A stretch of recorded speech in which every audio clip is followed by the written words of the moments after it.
আসসালামু আলাইকুম ওয়া রাহমাতুল্লাহি ওয়া বারাকাতুহু। এখানে যে প্রজেক্টটি দেখছেন, এই প্রজেক্টের মাধ্যমে পুলি কীভাবে কাজ করে এবং এই পুলির যে যান্ত্রিক সুবিধা বা মেকানিক্যাল অ্যাডভান্টেজ কী তা দেখানোর চেষ্টা করা হচ্ছে। এখানে যে প্রজেক্টটি রয়েছে এই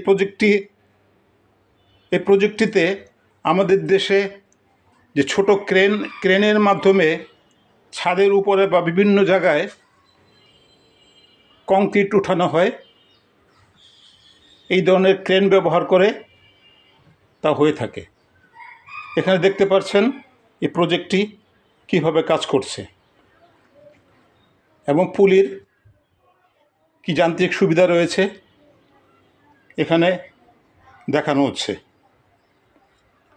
এখানে একটি মেকানিক্যাল জিনিস হয় যে এটাকে বলে ওয়ার্ম হুইল, এটাকে হলে ওয়ার্ম স্ক্রু, এই দুইটির মাধ্যমে এটা কাজ করে।